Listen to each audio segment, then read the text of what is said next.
In this WrestleTalk news, a major update on CM Punk and his AEW future, Bray Wyatt's WrestleMania status confirmed, and Tempest review of Smackdown. Subscribe and enable notification to always on for daily wrestling news videos. Support WrestleTalk! While the light at the end of the Punk tunnel was seemingly in sight, now I feel like we've gone back about 7 months. Let the Punk news begin. So, on Thursday, Punk committed the cardinal social media sin of the post and delete, spectacularly calling out AEW, Chris Jericho, Dave Meltzer, and Jon Moxley via Instagram story. As crazy as that was, now thankfully we have a lot more context to things via the very extensive Fightful Select report. So, where to start? Brawl out? While nobody aside from Punk and the Elite will ever truly be able to recount what went down after the infamous media scrum, there was a rather interesting note on two of the involved parties in the brawl. Fightful notes that Punk and Omega actually had a conversation immediately after the locker room fracas, with Punk telling Omega that his issue wasn't with him, and Omega being surprisingly composed after the situation died down. Crucially, Punk was said to later be willing to apologize for his comments in the media scrum, specifically with people close to Punk telling of his regret over the situation. However, the report notes that it's uncertain whether this would have been a public or private apology, with a lot of context being missing. Punk had initially been considering legal action following the brawl, and also was initially thought to want out of his AEW deal with no non-compete clause attached. However, in recent weeks, it was thought that Punk was open or even wanting a return to the company. This is furthered by the fact that Punk's tricep tear injury he suffered back at All Out was reportedly set to heal by late January, so he should be in the clear. Fightful sources also stated that there had been productive progression between Punk and AEW, with numerous meetings had also reportedly been held between Punk and AEW president Tony Khan. Now though, following Punk's Instagram rant, those within AEW that Fightful spoke to have lost confidence in Punk's return materializing. The report would also confirm the Punk-Moxley story regarding a squash match prior to the All Out title rematch, with Moxley reportedly being behind the pitch to trade the title before All Out. The Punk not being cleared for said match was also addressed, with Punk reportedly seeking additional reimbursement due to the fact that he wasn't fully fit. Fightful notes that heat between Mox and Punk exists, as well as obvious issues between Punk and Chris Jericho. Jericho and Punk reportedly exchanged words after Brawl Out, with Y2J calling Punk a cancer. Don't know if that meant star sign or the other one. The report also notes that Punk is aware of the heat he has in the locker room and the possibility that many in AEW could walk out the company if he made his return, with the belief that if it came down to a Punk or Mox situation, then AEW would side with Mox. So in all of things were looking about as bleak as they did after All Out. What a bummer. Speaking of bummers, last night's Smackdown finally seemed to give us our answer regarding the WrestleMania status of Bray Wyatt. And it's not good news, for goodness sake! As announced last night, the yearly Andre the Giant Battle Royal will be making its return on next week's WrestleMania edition of Smackdown. And who was announced to be competing? Oh, just the almighty former WWE champion Bobby Lashley. While this of course doesn't rule out Lashley or Wyatt entirely from appearing at WrestleMania, the Friday Battle Royal has traditionally seen stars who aren't booked for the main card get a spotlight. However, as recently as Thursday, Lashley had tweeted his intention to beat up some folk at the SoFi Stadium for Mania. So perhaps he may still make it, or perhaps plans have changed and the Battle Royal is all he's getting. WrestleVote via Give Me Sport had reported that WWE had a backup plan for Lashley that included LA Knight, yeah! Or, thank you. Or even Stone Cold Steve Austin, what? What? So if the actual backup plan turned out to be this, that would be a massive shame. As for Wyatt, it looks pretty much certain that whatever ailment he's suffering from looks set to see him miss his first WrestleMania back, which sucks. Lashley deserves better. I believe that too. We at WrestleTalk would like to wish Bray all the best in his recovery, and also Bobby Lashley, we hope you do more at Mania. Prayer circles for Lashley, prayer circles for the Almighty. And now, the moment you all been waiting for, my lovely beautiful man has been waiting outside, and that's time to come in and give me that cold fist. What? Cold fist. We've always done a cold fist, Tempest. We've been a cold fist every week. Fist me. Pause. That's mad sus. What do you mean? People already think, we Ah! We're on the road to WrestleMania. And this is my review of SmackDown in about 5 minutes. SmackDown opens with a match, which means this review opens with a thumbs up.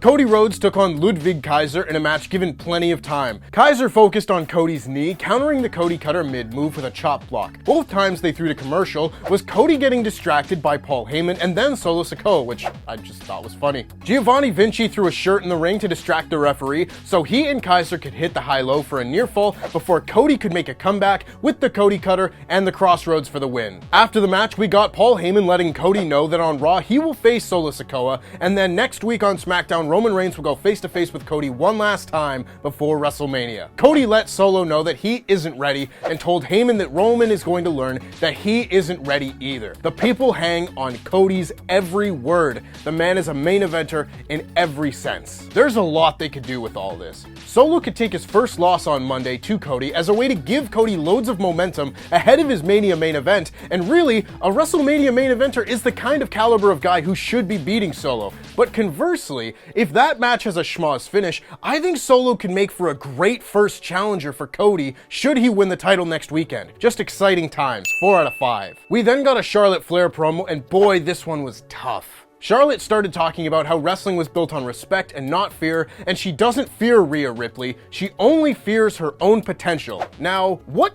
does that mean? Just one of those things that sounds kind of cool in a script, but doesn't actually make a lot of sense. It's like the Star Wars prequels. Try and analyze some of those lines sometime. Anyway, Charlotte got the what treatment real hard, to the point that she had to stop and ask the crowd if they were seriously doing this in the middle of a heartfelt promo. And then she said that she built herself up using the bricks that the fans had thrown at her, giving her plenty of boos. The babyface champion going into WrestleMania. Hashtag ban the wave, hashtag ban the what chant. This promo really suffered because of this, and it wasn't super great to begin with, but this just wasn't it. 2 out of 5. Rey Mysterio then took on LA Knight.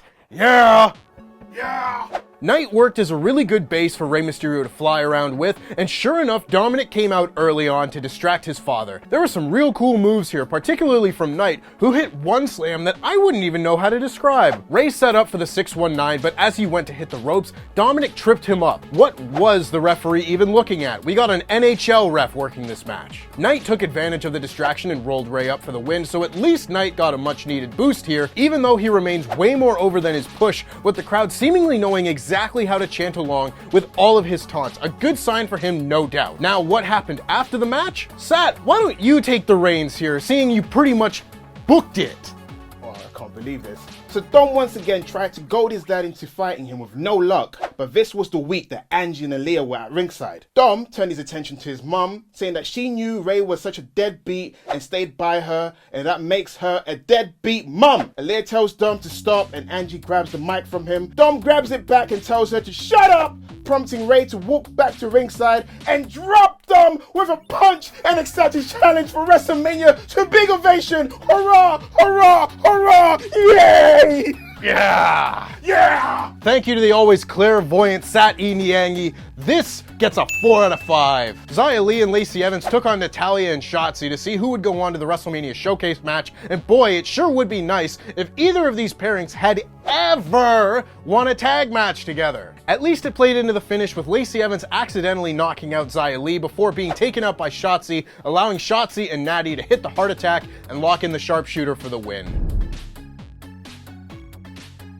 After the match, Shayna Baszler and Ronda Rousey came out and in a very long-winded promo let the ladies know that they would also be in the Mania match. Qualifying matches are for losers, I suppose. I did like Ronda's line about selling out in Vegas enough and having given Vegas their money's worth as an excuse to not fight them tonight, but this whole segment was a miss. The SmackDown Women's Division is still in shambles, 2 out of 5. We then got the contract signing for the Intercontinental Championship Triple Threat match at WrestleMania. Drew McIntyre came out first, but was quickly interrupted by Sheamus, who continued to call called Drew a backstabber, saying that when you share your aspirations with a friend after traveling the roads and letting them live on your couch, then you feel betrayed. Drew says Sheamus is taking this too personally and says that he has beaten Sheamus and knows he can beat Walter, and history tells us that Sheamus can't. Walter makes his entrance and barks at Adam Pearce to justify why he has to defend his title in a triple threat match. He says he will beat Drew and Sheamus, and Butch jumps him, prompting Walter to shout at Adam Pearce to start their match right now. Back from commercial and the match is underway.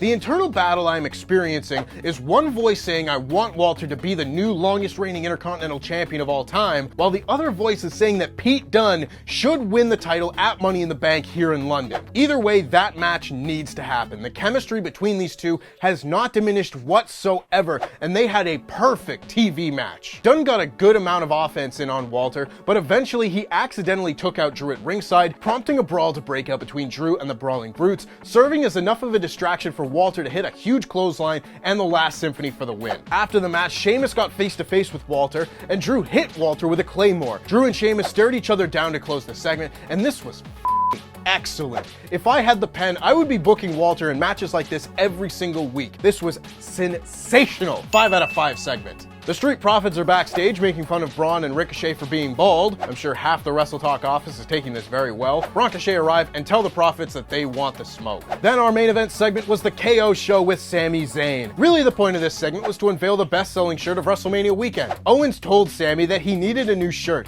and showed him a KO Mania Goes Hollywood shirt, which excited Sami, but then KO told him this was the back of the shirt, and Sami showed off the front that said WrestleZania. They hugged, and the Usos attacked them, hitting Owens with a double super kick and hitting the 1D on Sami before being run off by Owens wielding a chair. This is how they went off the air, and outside of Sami saying that after everything they'd done together, they could finally become the WWE Tag Team Champions at WrestleMania, there wasn't a ton of emotional weight behind this segment like we usually get from the Bloodline, which was a tad disappointing. This wasn't a bad segment by any means, but I think I would have swapped this and the Walter match to have the show go out on its highest point. That being said, I want that shirt, and this segment gets a 4 out of 5. Overall, this was a very good episode of SmackDown, with some great wrestling and a big payoff moment for the Mysterios, and if it wasn't for the women's division still being greatly underdeveloped, this would pretty much have been a perfect show. As it stands though, I can't give a show with a match like Walter and Pete Dunne, an opener like the Cody match, and the pop of the Mysterios moment anything less than a 5 out of 5. It's WrestleZania season, baby! Woo! Woo! And that just about wraps things up from me. Make sure that you check out Survival Series and the return of Monday Night War over on Parts Fun Known, and I will see you next week. I've been Tempest, and that was SmackDown. Mwah. In this WrestleTalk news, a CM Punk deleted Instagram rant shoots on Meltzer, Jericho and AEW, and he's too old for this S word. WWE star is officially gone, and a shocking star steps in to face Bobby Lashley at WrestleMania, potentially.